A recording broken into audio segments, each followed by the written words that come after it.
नमस्कार, स्वागत है आपका संसद टीवी पर। मैं हूं मनोज वर्मा और आप देख रहे हैं हमारा खास कार्यक्रम G20 शिखर सम्मेलन पर विश्व कुंभ। जाहिर सी बात है G20 शिखर सम्मेलन अपनी ऐतिहासिक उपलब्धियों के साथ रविवार को नई दिल्ली में संपन्न हो गया।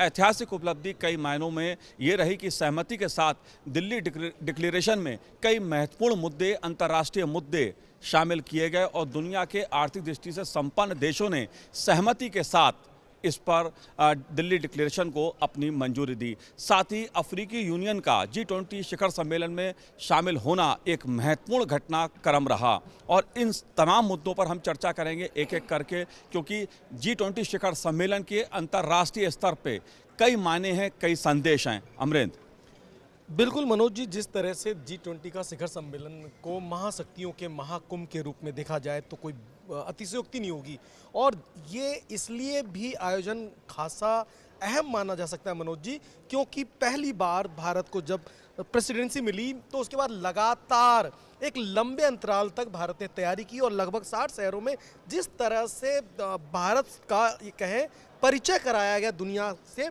ये एक बड़ी चीज़ थी। हर तरह के मुद्दों को पूरे दुनिया ने समझा, देखा, भारत के करीब आए और उसकी धमक जो है G20 के शिखर सम्मेलन में इन 2 दिनों में देखने को मिली।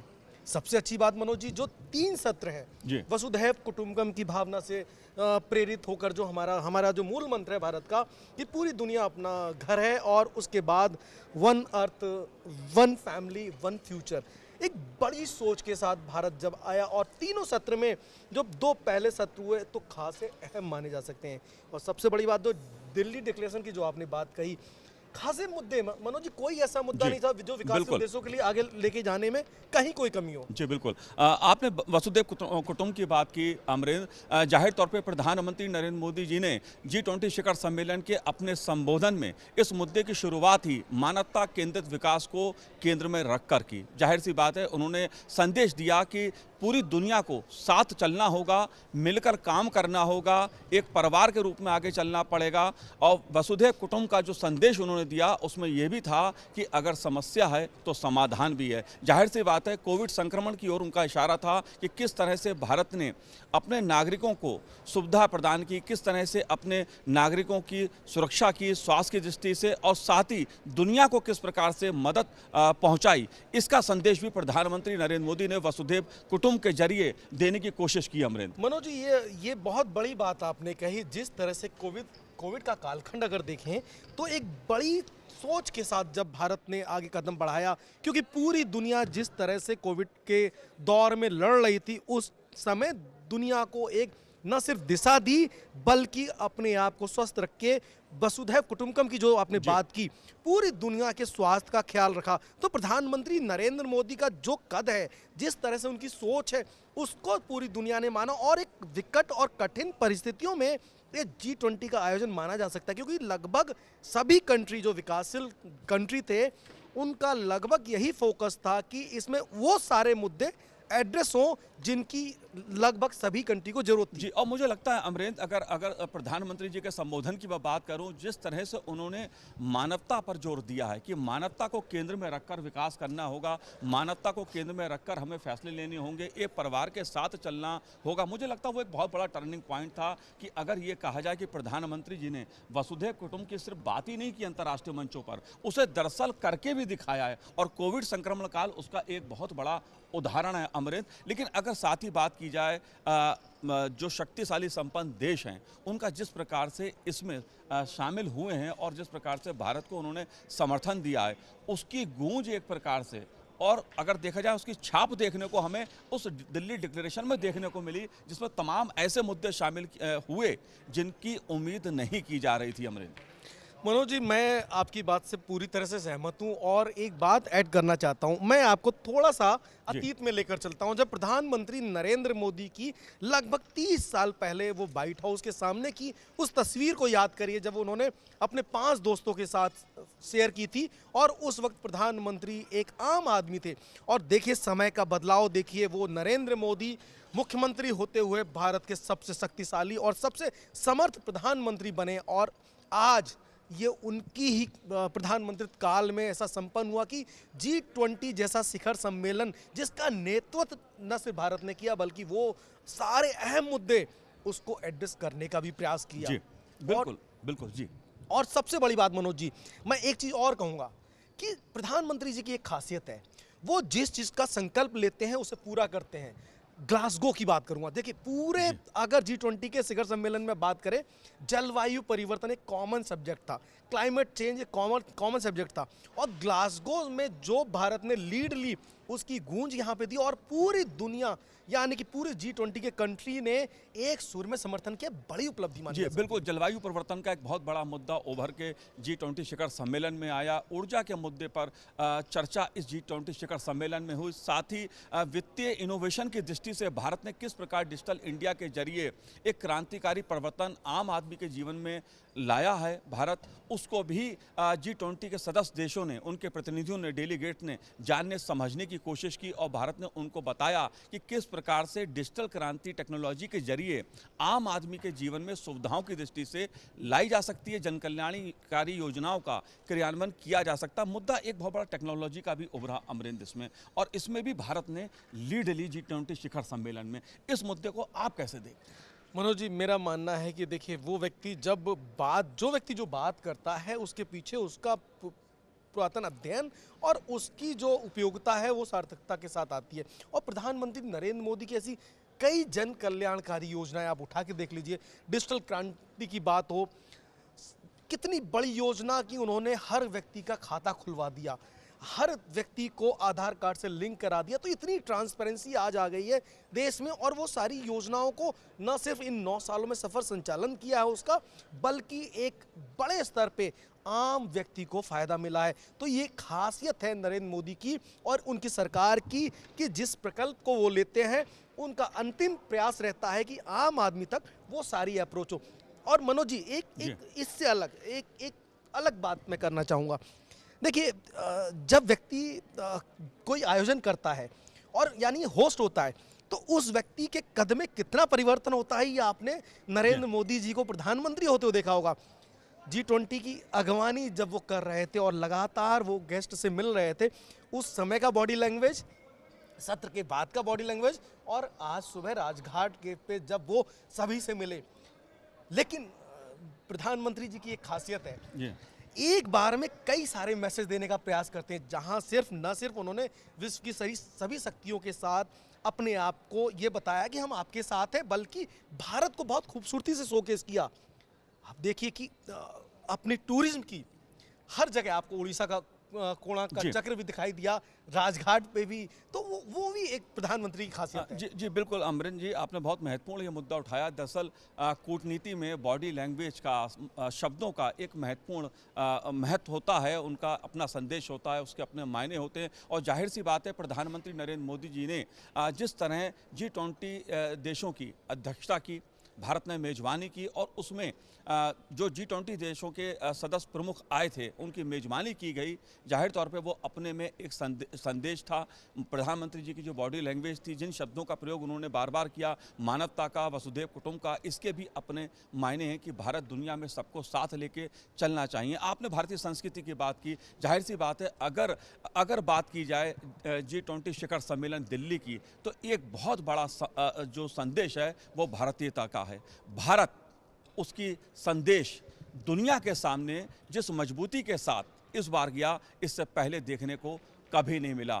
हर जगह भारत, इवन प्रधानमंत्री नरेंद्र मोदी जी ने जब अपना संबोधन किया तो उनके समक्ष जो पट्टिका लगी थी उस पर भी भारत लिखा था कि कहीं ना कहीं हमारे संविधान में हालांकि इंडिया दैट इज भारत का उल्लेख है, लेकिन भारत का मतलब भारतीयता से है, उस संस्कृति से है जिसकी छाप दुनिया को G20 शिखर सम्मेलन के जरिए देखने को मिली। महामहिम राष्ट्रपति जी की भी बात करें, जो डिनर डिप्लोमेसी के तहत उन्होंने जो कार्ड वितरित किए, जो लोगों इन्वाइट किया, तो प्रेसिडेंट ऑफ भारत का उल्लेख किया गया। और दूसरी बड़ी बात, आप और हम लगातार 3 दिनों से इस स्थल पे हम लोग हैं, और इस मंडपम में हमने एक चीज देखी होगी, आपने भी बहुत करीब से देखा होगा, कि भारत की हर कला, हर कृति, हर संस्कृति का यहाँ अभूतपूर्व वर्णन है। अगर आप जयपुर के आमेर फोर्ट का अगर चित्र देखते हैं तो आप राजस्थान के किसी और भी मंदिर का चित्र देखते हैं, आप गुजरात के कच्छ ऑफ रण का भी देखते हैं। इसके अलावा धर्मों की बात की जाए, जो डिस्प्ले डिजाइन किया गया मनोज जी, बहुत ही खूबसूरती से किया गया है और भारत की एक एक चीज पूरे विश्व तक जाए, इसका पूरा ख्याल रखा गया है। ये बड़ी बात है जी। बात अगर हम दिल्ली डिक्लेरेशन की करें, क्योंकि एक महत्वपूर्ण वो फैसला था, एक महत्वपूर्ण संदेश है G20 शिखर सम्मेलन दिल्ली का, ऐतिहासिक मैं कहूँगा इसको, क्योंकि अफ्रीकन यूनियंस को शामिल करने का फैसला ये एक तरह से भारत का ही फैसला था कूटनीतिक दृष्टि से। प्रधानमंत्री नरेंद्र मोदी जी ने इसकी पहल की थी। कुछ महीने पहले पत्र लिखकर G20 देशों में अफ्रीकी यूनियंस के जो 55 देश हैं उनको शामिल किया जाए, इसकी एक तरह से मांग मोदी जी ने अंतर्राष्ट्रीय मंच पर की थी। और नई दिल्ली ने जब दिल्ली डिक्लेरेशन को मंजूरी दी, जिसमें G20 शिखर सम्मेलन के तमाम देश उपस्थित थे, शामिल थे, तो अफ्रीकन यूनियंस के जो 55 देशों का संघ है उसको शामिल कर लिया गया। इस तरह से G20 की जगह अब G21 हम इसको कह सकते हैं। इसके अपने खास संदेश हैं। ये भी एक इतिहास होगा मनोज जी, जब भारत को जो नेतृत्व मिला G20 के तहत, और इसके बाद भारत ने जो अगुवानी की उस अफ्रीकन कंट्री को ऐड करने के लिए, G20 सम्मेलन G20 के साथ जोड़ने के लिए, और पूरी दुनिया ने जब एक सुर से उनका साथ दिया, तो अब वो G21 कहलाएगा। तो यानी कि G20 का जो ये सम्मेलन दिल्ली का है बड़ा खास है। और अभी जब आपने बात की दिल्ली डिक्लेरेशन की, मुझे लगता है G20 के इतिहास में ऐसा पहली बार हुआ होगा कि किसी इतनी बड़े बैठक में पहले सत्र के दौरान ही सभी मुद्दों पे एक आम राय बनाई जाए और प्रधानमंत्री स्वयं उसको लोगों के सामने रखें और सारी महाशक्ति जो कंट्रीज हैं उस पर एक्सेप्टेंस दे दे। 33 पन्नों का ये घोषणा पत्र, 112 मुद्दे एड्रेस हुए और कोई ऐसा मुद्दा नहीं था जो हर कंट्री की कॉमन मुद्दा नहीं हो। आतंकवाद के मुद्दे पे, चीन के विस्तारवाद नीति के मुद्दे पे एक सुर पे लोगों ने सुर मिला के उसका विरोध किया। एक बड़ी बात थी, आर्थिक शक्ति कैसे बने, विकासशील देश किस तरह से तरक्की करें, उसका खास ख्याल रखा गया। तो कुल मिला के जो ये डिक्लेरेशन है बहुत इंपॉर्टेंट माना जाता है। बिल्कुल, अगर दिल्ली डिक्लेरेशन की बात की जाए तो किस तरह से भारत की कूटनीति इसमें सफल रही है, सफल हुई है, और वो भी कहीं ना कहीं प्रधानमंत्री नरेंद्र मोदी जी के नेतृत्व में G20 देशों की अध्यक्षता में। उसको अगर देखा जाए तो यूक्रेन का मुद्दा डिक्लेरेशन में शामिल है, परमाणु हथियारों को लेकर, परमाणु धमकियों को लेकर मुद्दा डिक्लेरेशन में शामिल है। लेकिन जब यूक्रेन की बात युद्ध की होती है तो रूस का नाम उसमें नहीं आता है। लेकिन ये भी होता है, अमेरिकी राष्ट्रपति जो बाइडेन की मौजूदगी में होता है और उस पर भी सहमति बनती है। ये भारत की कूटनीतिक एक बहुत बड़ी सफलता है। आतंकवाद के मुद्दे पर भी जैसा आपने कहा कि भारत ने एक प्रकार से उस मुद्दे को पर भी दुनिया की एक बार फिर से सहमति ली और दुनिया के शक्तिशाली देश इस मुद्दे पर एकमत हुए कि आतंकवाद का कोई भी स्वरूप हो वो निंदनीय है, उसका समर्थन नहीं किया जा सकता। और दिल्ली डिक्लेरेशन के साथ एक संदेश ये भी कहा गया है कि दुनिया आतंकवाद के हर स्वरूप की आलोचना करती है। कम से कम G20 शिखर सम्मेलन से तो यह संदेश गया। यही तो एक बात है, अगर आप यूक्रेन और रूस की बात करते हैं और बाकायदा उसकी निंदा करते हैं युद्ध की, और रूस को कहीं भी आप उसको एड्रेस नहीं करते, तो एक ही मैसेज है, एक बड़ा मैसेज है इस प्लेटफॉर्म से, जहां पर दुनिया की 20 शक्तिशाली कंट्री हैं और वो खुले तौर पे आतंकवाद का, विस्तारवाद नीति का विरोध कर रही है, लेकिन दूसरी कंट्री का नाम नहीं लिया। ये अपने आप में कूटनीतिक है। और जो प्रधानमंत्री नरेंद्र मोदी की डिप्लोमेसी है, उसकी खासियत है मनोज जी कि वो कई बार एक तीर से कई, कहते हैं ना कि कई सारी चीजों को साधते हैं, तो उनके कथन में कई सारी चीजें दिखती हैं।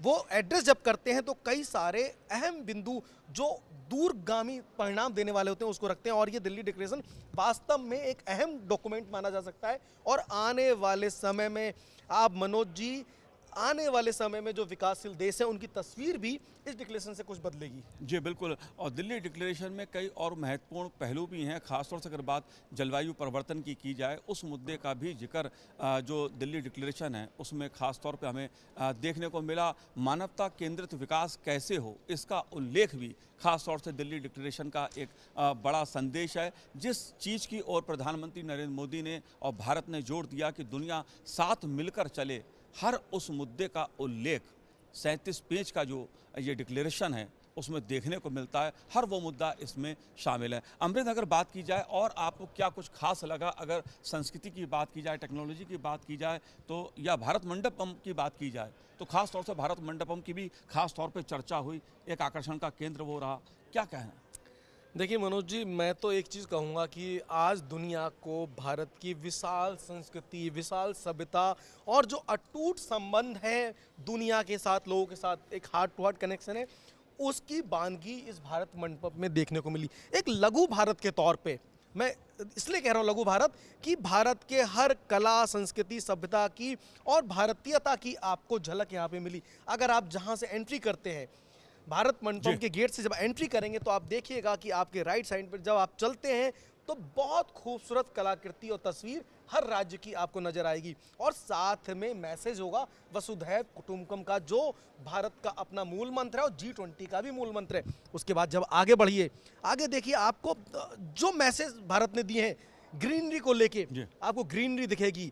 इसके अलावा जब आप एंट्री करेंगे और हैंडीक्राफ्ट वाले पवेलियन में जाएंगे, तो वहाँ कोई ऐसा स्टेट नहीं मनोज जी जहाँ की झलक, जहाँ की संस्कृति की छाप वहाँ पे नहीं मिले। और मैं तो पिछले 2 दिनों से यही देख रहा था, और मेरी कई विदेशी पत्रकारों से बात हुई, उन्होंने बाकायदा इस पे स्टोरी कवर की, अलग अलग स्टेट के हैंडीक्राफ्ट को कवर किया और बाकायदा उसको पब्लिश किया। मुझसे पूछा उन्होंने कि इसकी क्या विशेषताएं, तो कहीं ना कहीं एक बड़ा मैसेज और खूबसूरती में तो खैर भारत मंडपम का कोई जवाब नहीं मनोज जी, बहुत ही खूबसूरत। ऐसे तमाम मैंने शिखर सम्मेलन कवर किए हैं, लेकिन जिस तरह की अगर सुविधाओं की बात की जाए, खास तौर से मीडिया सेंटर की बात की जाए, जो इंटरनेशनल मीडिया सेंटर यहाँ बनाया गया, बड़े पैमाने पर जो विदेशी पत्रकार हैं, विदेशी मीडिया है, उसकी भी यहाँ उपस्थिति रही। कहीं ना कहीं ये कहना होगा कि भारत ने अंतर्राष्ट्रीय स्तर का जो शिखर सम्मेलन है, जिस तरह का G20 शिखर सम्मेलन का आयोजन दिल्ली में किया गया, उससे पहले ना तो इस प्रकार का कोई आयोजन भारत में हुआ और ना ही G20 शिखर सम्मेलन की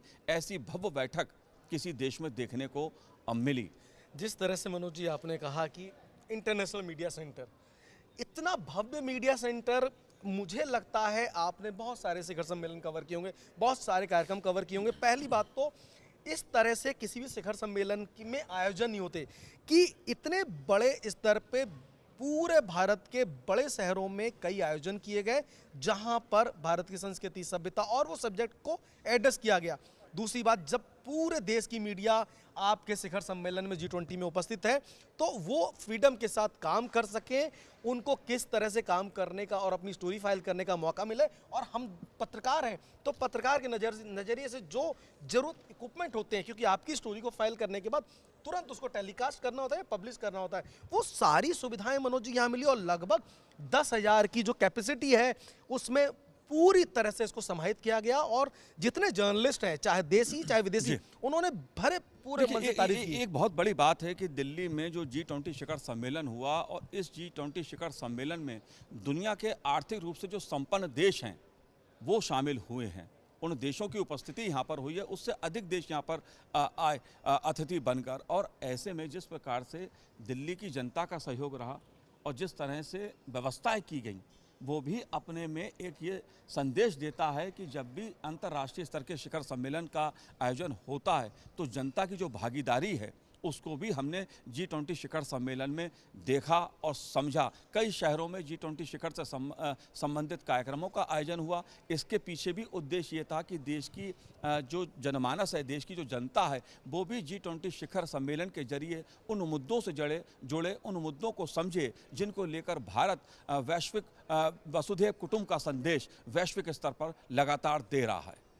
मनोज, एक और बड़ी बात, आज समापन था, प्रधानमंत्री जी जब इस समापन की घोषणा कर रहे थे, तो उन्होंने एक बड़ी बात कही, क्योंकि G20 की प्रेसिडेंसी जो है भारत के पास नवंबर तक है, तो उन्होंने एक बड़ी बात और बड़ा मैसेज देने का प्रयास किया कि जितने भी सुझाव और जो बैठक के मुद्दे थे, उस पे गहन मंथन और चर्चा होगी। उसके बाद एक वर्चुअल मीटिंग करके सभी कंट्री को एक अवगत कराया जाएगा। तो एक बड़ा लीड है मनोज जी कि कोई ऐसा एड्रेस न छूट, कोई ऐसा मुद्दा ना छूटे जिसको एड्रेस ना किया जाए। तो प्रधानमंत्री जी ने बहुत ही खूबसूरती से इस शिखर सम्मेलन में न सिर्फ सारी चीज़ों को कराया, बल्कि उन्होंने एक बड़ा मैसेज देने का प्रयास किया। और अंतिम बात कहूँगा मैं कि भारत की आज जो ताकत है और भारत का जो नेतृत्व है वो पूरी दुनिया स्वीकार करता है। G20 उसकी बानगी है। जाहिर सी बात है, नेतृत्व का एक बहुत बड़ा असर होता है और प्रधानमंत्री नरेंद्र मोदी के नेतृत्व में जिस प्रकार G20 देशों का शिखर